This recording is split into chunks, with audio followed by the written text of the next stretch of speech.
Last week, schools were canceled through the end of the year, and this week, Governor Charlie Baker appointed a committee to figure out how and when more people might start heading back to work in the age of COVID-19. Meanwhile, unemployment claims continue to rise. And a recent report by Vox found nationwide 71% of those who filed for it did not receive unemployment benefits in March. For perspective on that, I turned once again to Suzanne Murphy, Chief Executive Officer at Unemployment Tax Control Associates, Inc. I wasn't surprised. I mean, obviously, I'm more into the weeds with this because it is my industry, been in the industry for 30 years. So was not at all surprised. I was pleasantly surprised and really relieved for my home state, for the Bay State, that we have been overperforming against the expectations. But it's very, very sad commentary. And it's a bit of a disgrace, actually, if you think about it. The number of people who have lost jobs, many of them since March, have gone the entire month of March and now April and have not seen a dime yet. To your point about Massachusetts, the Pew Research findings said that 66% of people here in Massachusetts did actually receive payments if they had applied for unemployment benefits. What has Massachusetts done differently? Because there's a huge gap if you look at Massachusetts and some of those other states. Yeah, huge delta. One of the things that they did is they invested close to 10 years ago, if not 10 years ago, but I want to say maybe for some reason I'm coming up with 8 years ago, in the modernizing their online system, actually modernizing their system, period. They weren't really online. It was an old legacy system. It was really clunky. It was not efficient. And they had the knowledge and the foresight to realize that this was not going to perform well. Their system, even under normal loads, would not perform well, given the way technology has moved forward. So they invested the money. They worked with, I believe it was Deloitte, and brought in, spent a lot of money. It didn't go well at first, but they kept working on the improvements. They kept maintaining it. They did the updates, and obviously it has paid off. So kudos to them. That was, I think, probably the biggest part of it, but also our laws in Massachusetts. We are very claimant centered.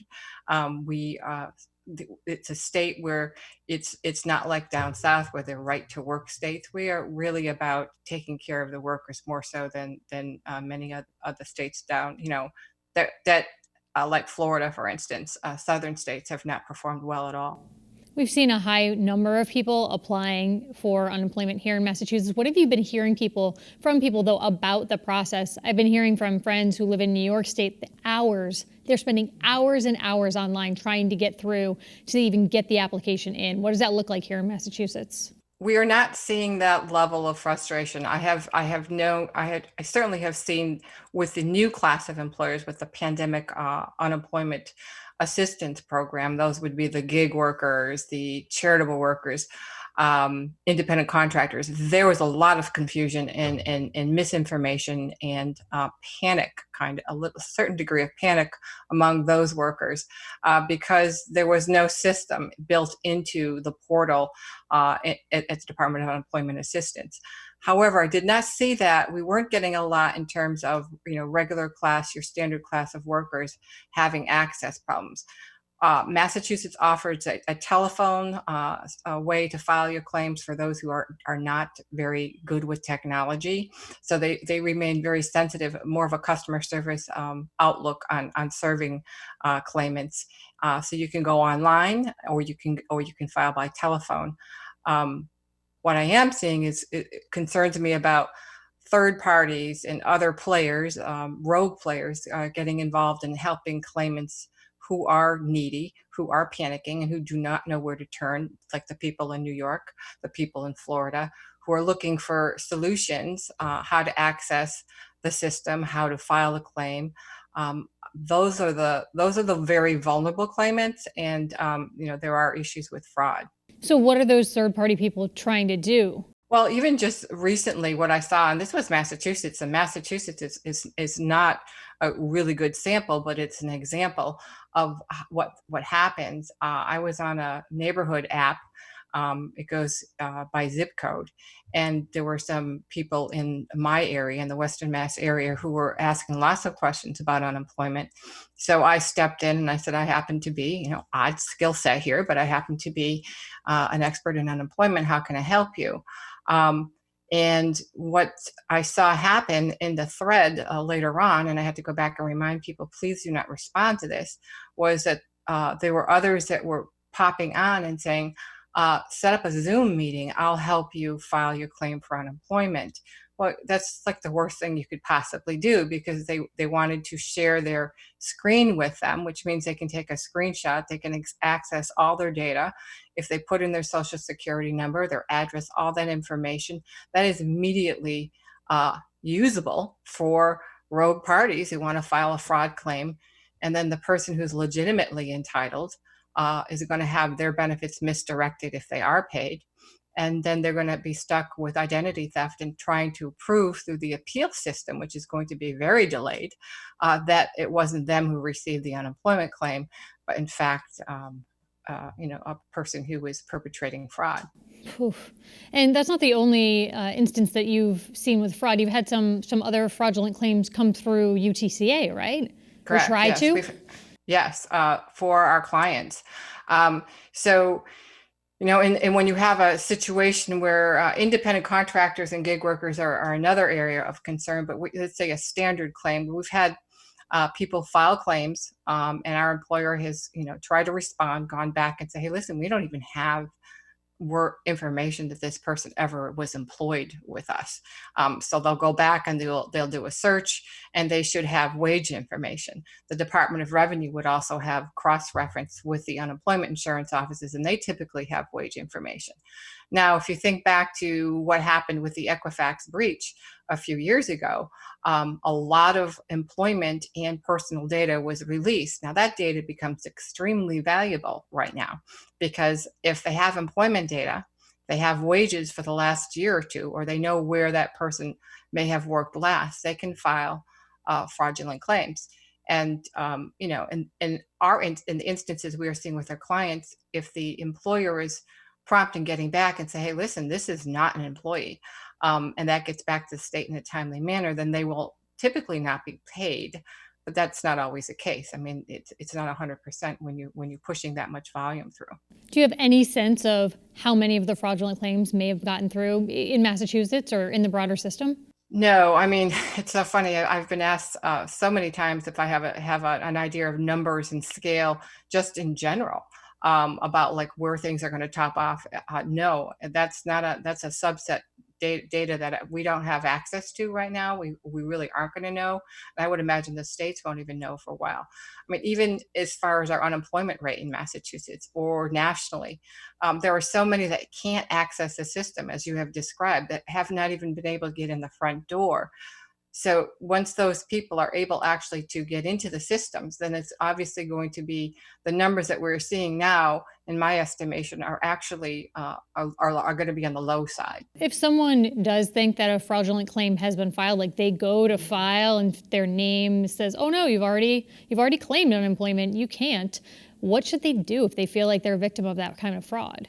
They should absolutely notify the unemployment office in their state, but they also should notify I believe the Attorney General's office at the federal level wants information about this, because that would also be misappropriation of federal funds. Because remember, it's the Treasury, that's pushing this revenue to the states, to the state unemployment agencies, to get out to the claimants.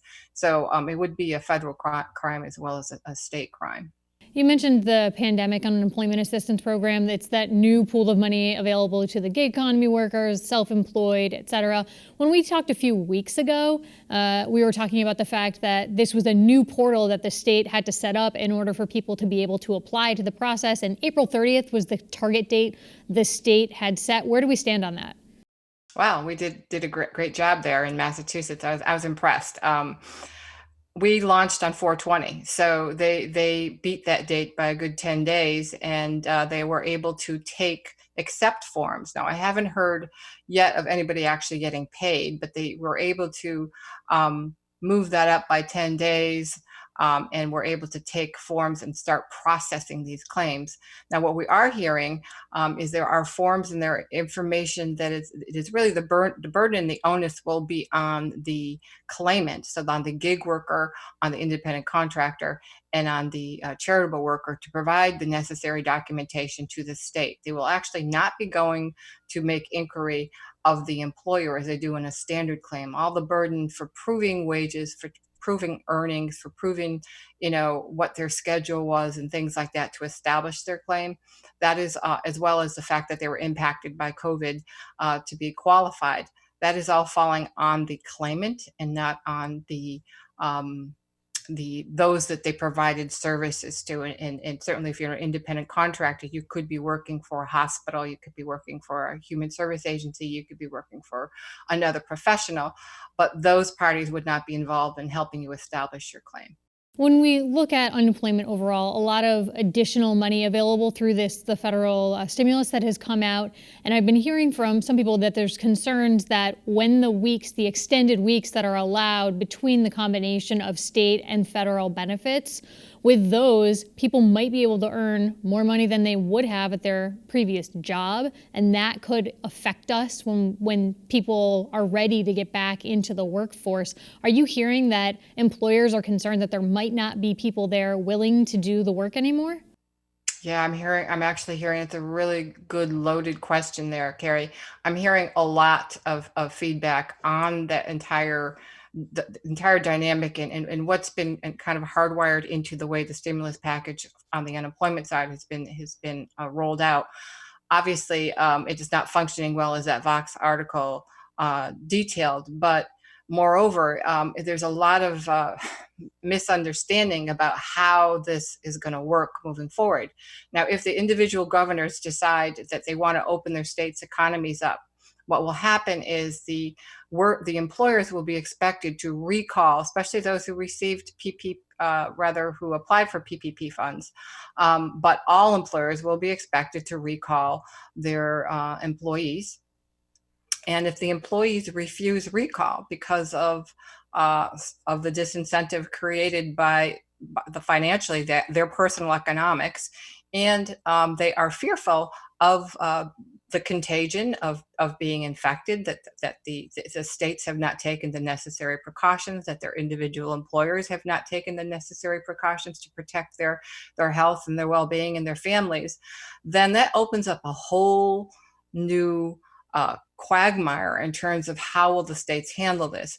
Now, the states have on the books, almost every single state, I can't think of one that doesn't. Massachusetts would be included. And we are a state that interprets the laws very liberally in favor of the claimant, that if you refuse recall to your former position, as it was when you left it, and the conditions of employment are the same, that you will not be eligible. So it's going to flag in the system and your benefits will be held up. And then we're going to come to you and they're going to say, why did you refuse recall? And for the most part, everybody can expect to be denied. There aren't any exceptions I'm aware of. So they will not continue to receive benefits. And on top of that, the employers that use the PPP plan, the payroll protection program benefits that were fortunate enough to get funding in any of the two rounds, they have employees that they are maintaining, and it's a great program if they were able to get access to it. And it also keeps the health insurance benefits. If they were receiving health insurance benefits, it keeps those benefits intact, where that's not the case with the claimants who filed for unemployment. Most did not receive health insurance benefits. And so not only will they not receive the continuing benefits and that $600 weekly supplement, they will also, most of them cannot afford and are moving forward without health insurance benefits. So it really isn't as much as of a disincentive to return to work when you understand how the laws are going to treat refusals of work. These people will for the most part, not receive their benefits